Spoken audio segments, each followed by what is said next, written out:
So most of you who know me know that I have an infatuation with front engine dragsters. And this wasn't by chance. This all started for me at a very young age. I watched a film on late night TV. I think it was on TNN or something like that. And it really introduced me to front engine dragsters and drag racing of the late 1960s. And I fell in love with the violence of the front engine dragster and the chaos and just all around danger. I knew that it was something that I was going to have to do at some point in my life. Now, I've never had a front engine dragster, but that will change at some point, and it's due to this film. So let's take a trip back through memory lane and take a look at this film called The Time Machines as they visit the NHRA 1969 US Nationals. I hope you enjoy it and get something out of it like I did when I was about 10 years old when I watched it. Let's get to it.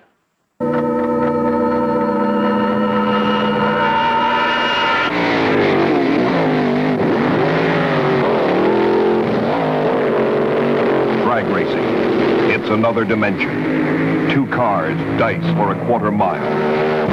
Insanely powerful machines pushed to the bizarre limits of performance. Machines with one purpose, to conquer the formidable barrier of time.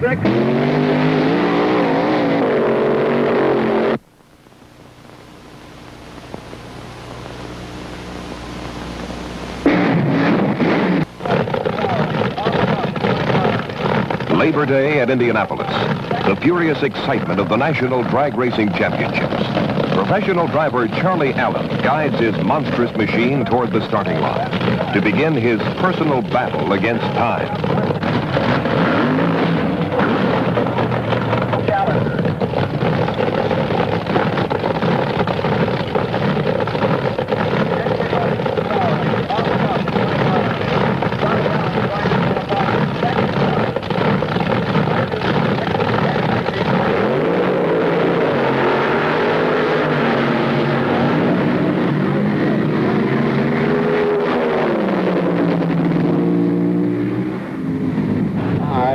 I've usually never stressed to go fast. I've always just liked to win races and go quick.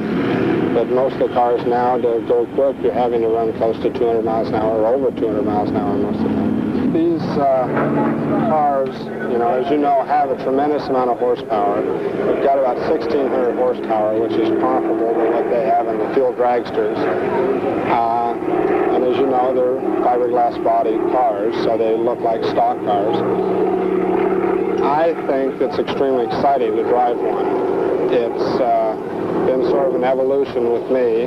I started driving stockers in 1965, and each year we've gone a little faster and a little faster, and I haven't really noticed the change as being a drastic, all of a sudden I've got 1,600 horsepower change. In 1965 we had 450, 500 horsepower, and then it went to 700 horsepower and on its way up. So it hasn't been a big change for me to get in a car like this and drive it, but it is very, very exciting. The business of drag racing is very hard. It's a lot of work, many long hours, a lot of concentration, and a lot of promoting. And if you don't, you better do them all or you won't be a success in it.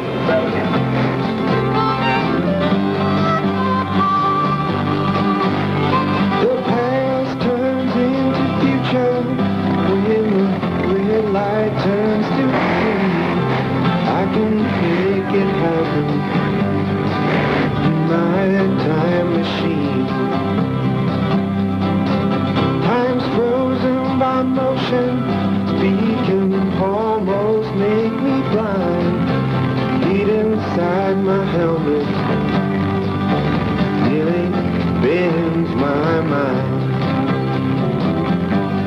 Tires are screaming, amid smoke and fire. I'm dreaming of a someday when no time will pass at all.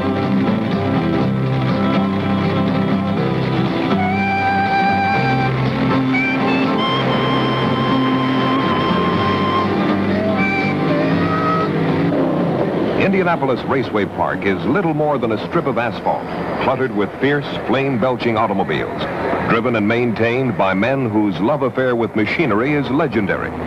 Nearly 2,000 of them have come to Indy to participate in the National Hot Rod Association's annual championships and to race, in brief, flat-out bursts for more than $100,000 in prize money and trophies in a myriad of classes and categories. 10.77.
The challenge is simple: to travel the quarter-mile track in the briefest possible time.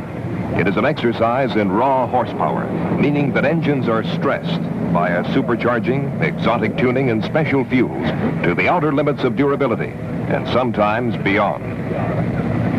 Once the potent mixtures have been loaded into the fuel tanks, the car is driven through a bath of household bleach in order to cleanse the tires of foreign matter that might impede traction. When success or failure is based on particles of seconds, nothing is left to chance.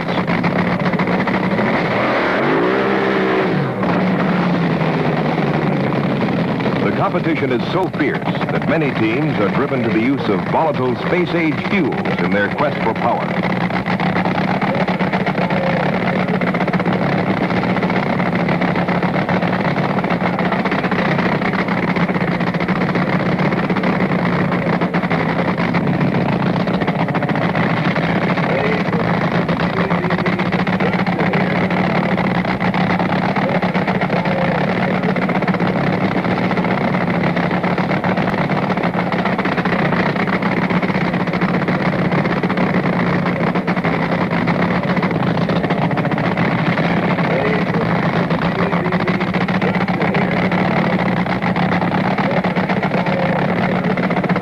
Life is measured in terms of seconds, merely long enough to thrust the machines 1,320 feet in a cataclysmic burst of energy.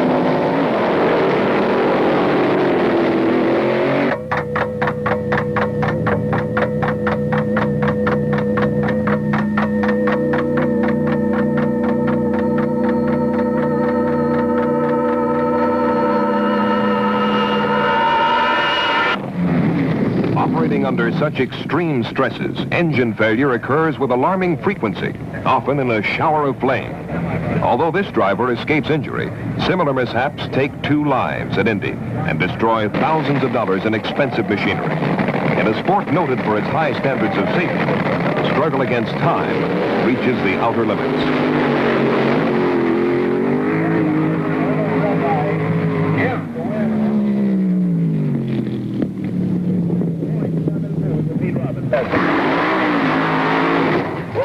Funny cars, as they're called, operate in a limbo between fantasy and reality.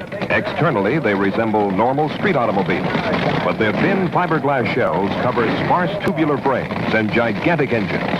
They're nearly as fast as the pure dragsters, and their wicked displays of noise and speed make them great favorites among the crowd.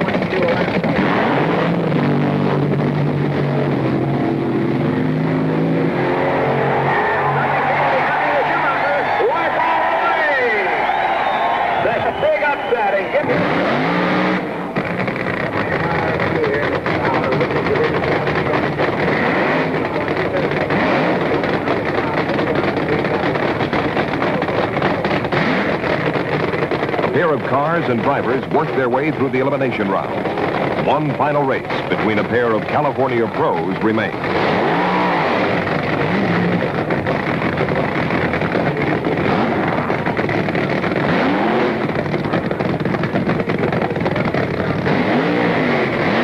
Young driving a machine that resembles a Mustang sports coupe, will face Rich Saroyan at the wheel of a sparkling red Barracuda-bodied creation. The two drivers' rivalry is old and intense. Their cars' speeds are almost equal.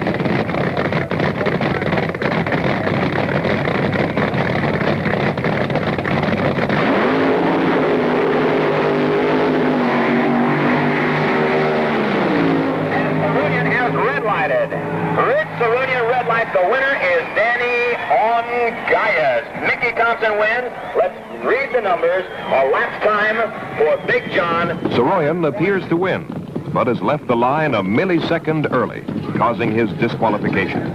Although he makes the run with an elapsed time of 7.24 seconds with a speed of 204 miles per hour, his error in judgment cost him the race. The winner, who drives a car belonging to retired racing champion Mickey Thompson, takes the championship, while his time for the quarter mile is slower, 7.47 seconds. Drag racing demands great speed, but punishes the overeager who violate its fail-safe electronic starting system. Today, Danny Ongayas observed rules and won, ironically by being slower.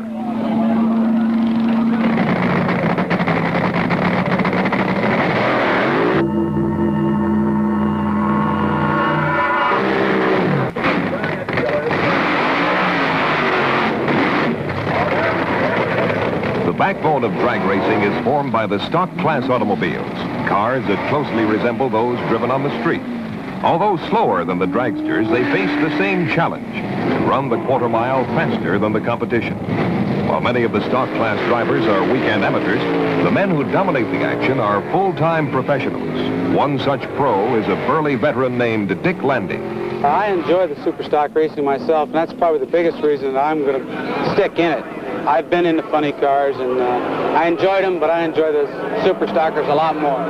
We have the competition in the super stockers. Instead of having 10, 15 cars, we've got 80 or 90 to contend with.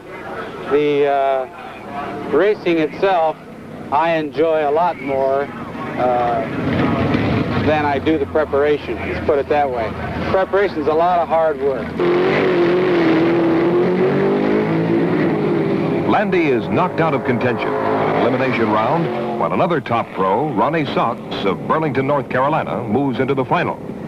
Sox's job of winning the Super Stock Championship becomes a simple one when his opponent, Dave Wren of Missoula, Montana, experiences car failure on the starting line. The drive shaft. The drive shaft lets go, and your champion is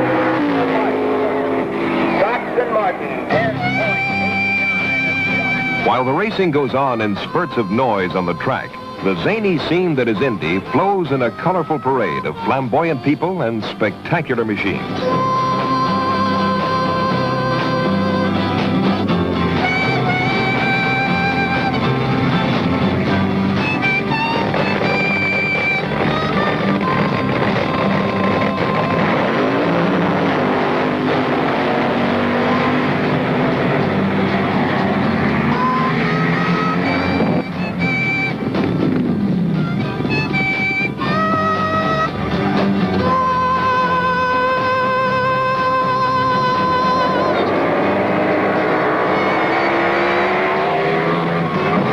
Behind the pop art at Indy lies the deadly serious world of fuel dragster competition.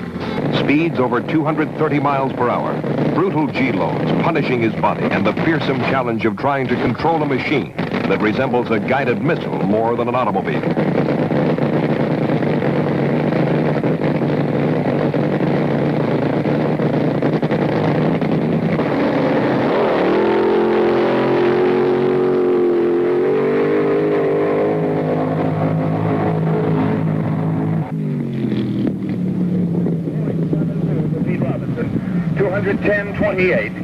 David Chenever. Struggle against the clock continues as men thunder down the short strip of pavement like artillery shells.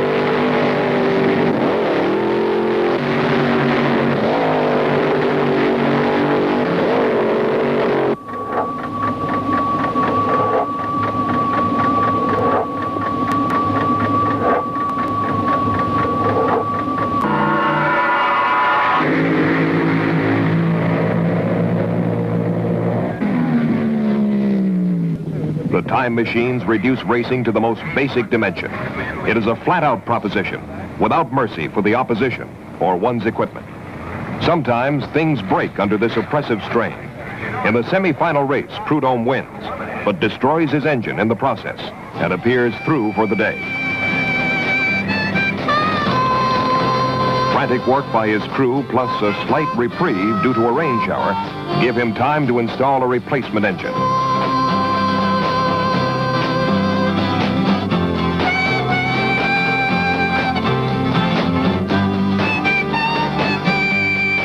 With his best engine ruined, Prudhomme must race for the championship, top fuel eliminator, against a hot young contender from Southern California named the unsinkable Kelly Brown, a driver who gains in stature with each successful run.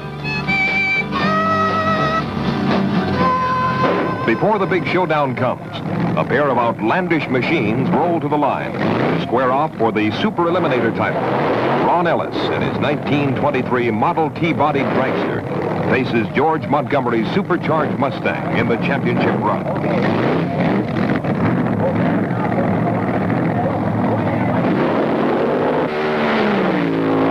Montgomery wins a tight race, running 164 miles per hour in the process. A pair of gas dragsters driven by Dominic Santucci and Phil Hobbs stage for the Top Gas Eliminator Championship. Identical to the mighty fuel dragsters, except that their engines run on pump gasoline, the gassers are nearly as quick as their more powerful cousins.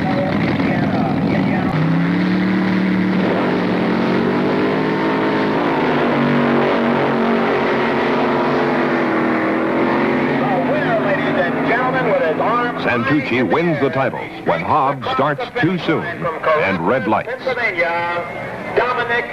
The tension that is built around the top fuel eliminator race is about to unwind. Kelly Brown and Don Prudhomme are strapped into their fearsome machines and pushed toward the starting line.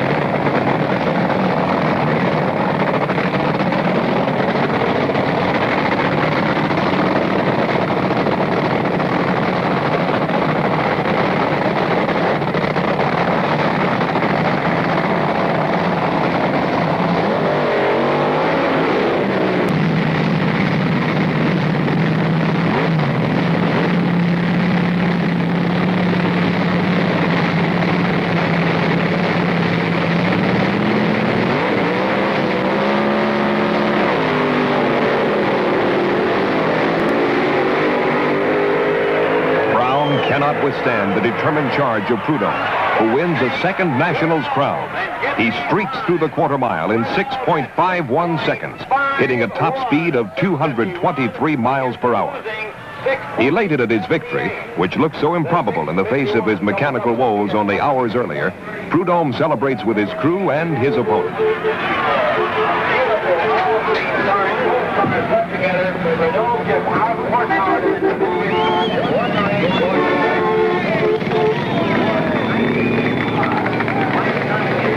Looking as if he's driven 500 miles rather than 1,320 feet, he stands at the top of his trade for a fleeting moment of notoriety and reward, until he and his courageous colleagues once again climb into their awesome cars to resume their relentless battle against time.